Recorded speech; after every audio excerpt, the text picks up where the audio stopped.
dans une des émissions Rendez-vous des stars, dans un de nos numéros, tu as mis artiste moro oyo pe na ko défendre kaka honneur ya artiste musicien et à comment il y a un niveau il y a ko défendre tellement artiste au point abi ceux qui moyens aller des besoins na sengi défi au la biso au lukelanga n'importe quel politicien même n'importe quel intello tchelanga na un terrain concours à dicter ou comprendre que naza artiste mais naza moindre été. Et parmi ma proposition, il y a qui n'a pas commentaire. Et parmi les cités, il y avait un artiste, Ozaki, pour Zong analyste, il y en avait beaucoup, hein, mais Ozaki, il y a plus de pourcentage, il y a proposition, et Zalaki Félix Oazé, quoi. Alors, Batouba, Sengi, proposer yo sans yo linga, je ne sais pas si vous l'en avez dans l'émission. Dans l'émission, il y a Alain Makap, il y a Alain Pela, oui. Ou l'anda qui c'est-à-dire proposition na yowana? Oui, Alain Pela.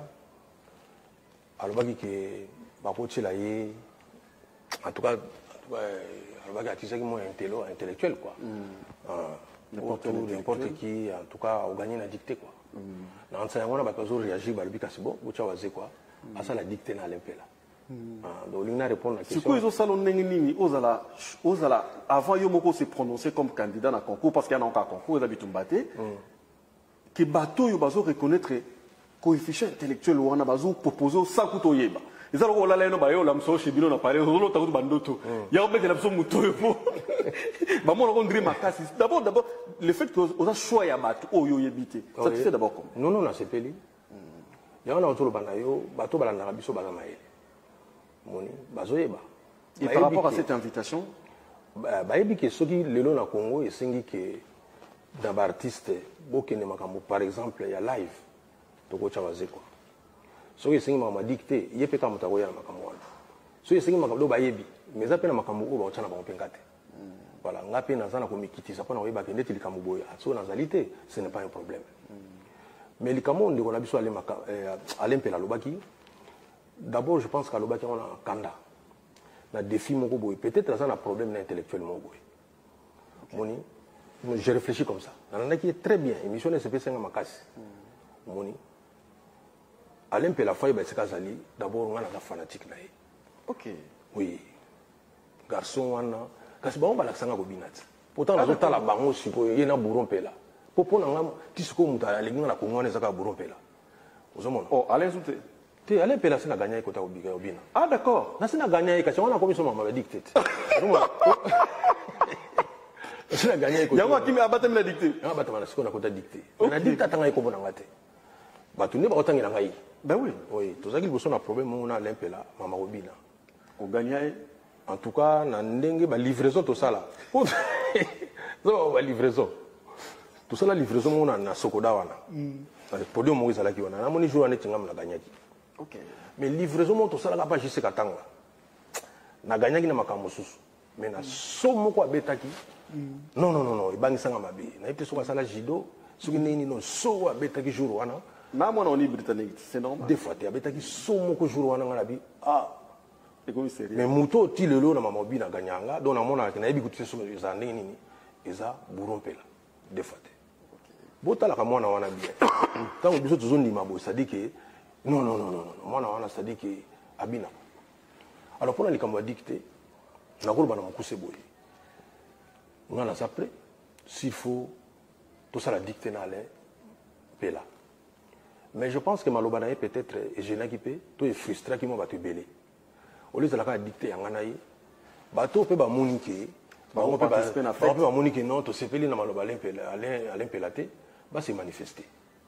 Mais numéro 1, j'ai dicté. Est-ce que tu vas Simananga on va moniquer Togo qui est combat pour aller par le banding, on a pas assuré. Donc, dicté, on a toujours négocié ça. Ça dit, avec droit d'entrée, toujours négocié, toujours à disposition de notre soir. Ça dit, tu invité les médias étrangers. Barouya. C'est-à-dire, à salle, tu as professeur Montoso sur l'anaïe, Véronique Lasson, Aza d'accord, Aza partante. Oui. Donc, à conduire dictée on a. Donc, tu as la condition allégée totalement. Oui, mais parce que le public faut un accès. Oui, mais si on a une promesse à Zaboye. yo tiki makambo kana poto alors que les musumu tumusaza na Congo ils ont pese kanda makambo yango moni makambo nazo senga ba kondifu ba kota makambo boye ale makambo lobi wana a soulever le kambo ya munene. Moi, je préfère dire qu'on est ça à des places. Et ça, la poto, et ça, en Afrique. C'est saison 1 en Europe, et puis saison 2 en Congo. Vous comprenez? Il faut négocier ça. Boto Kenda, Toussona, ministre de tourisme. Ça dit que l'État a ça moni. Surtout, au bazar musique à la poto, billet. Toussona, excellence moderne, Timba. Voilà, tout de suite, oui, bien, tout bon, qui s'accoutait, il faut ça la minene na ça on a ministre pe bosala moni on a professeur da pesa ka cours na campus to ko na ka kuna surtout ngama ngamukutu o so le titre na nga kutu de na muta plusieurs titres na banga solo te yo ke neka to ça dicter kaka ya on dicter d'abord il va que nazo comme livre ya grammaire française et allez vous comprendre et ça na momo ko boyo na français peut-être va tout souvent ko ka lelo ils ali ultra crépidarianisme pardon ultra-crépidarianisme. Ultra-crépidarianisme. Comme il ultra-crépidarianisme. Et l'accini. Et ali attitude ya mutoyo. Azo linga pesa ba idée. To apesa ba vie na ye na makambo azo maîtriser compétence na wote. Vous comprenez? Biso siko ba congolais to ba mingi na compte ya ultra-crépidarianisme.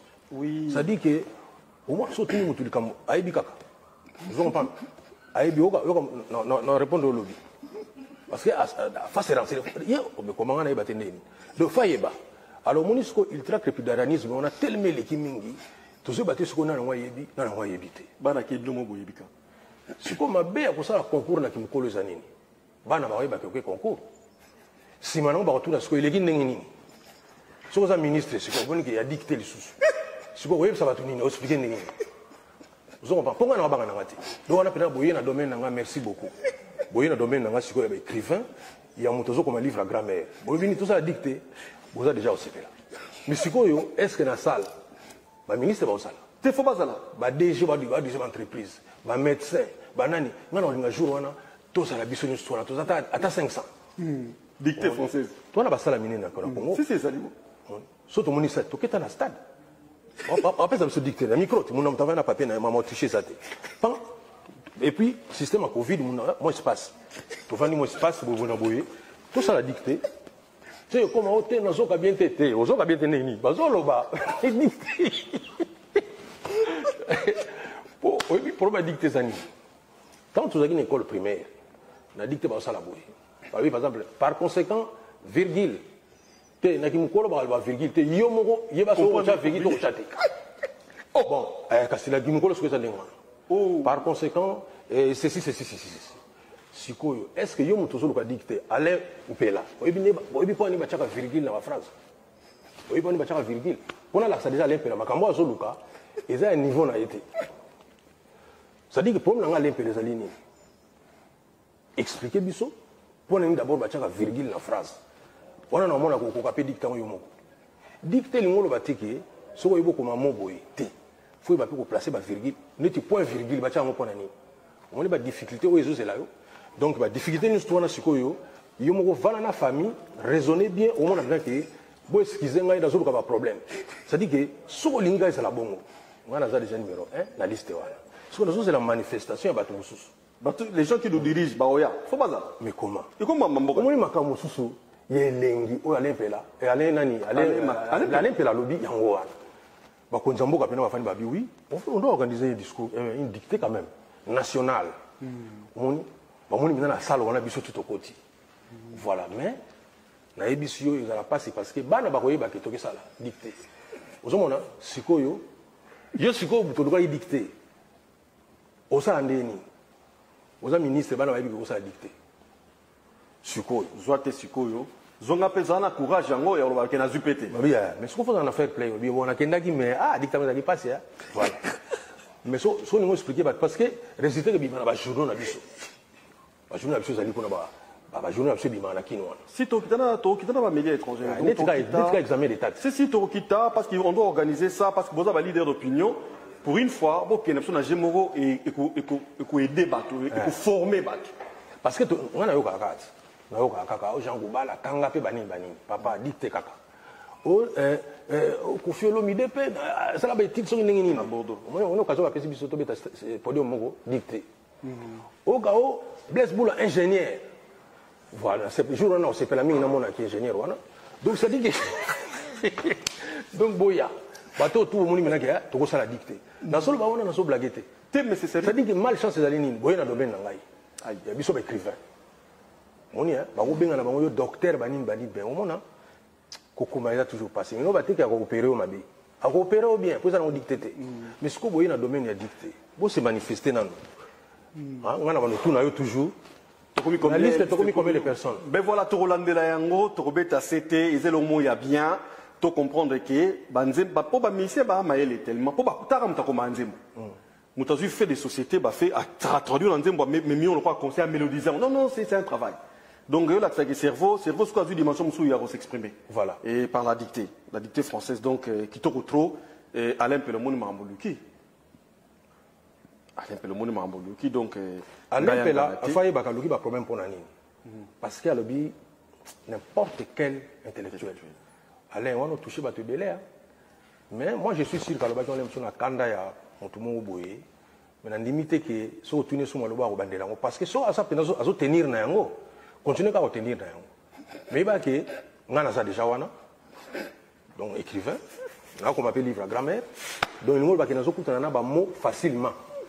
Vous avez le timon a lobby ultra crépidarianisme. Na yipte so yeba yango déjà. Moni, na yipte so yeba yango déjà. Donc c'est vous capable de ça la dicter. Donc on continue quoi.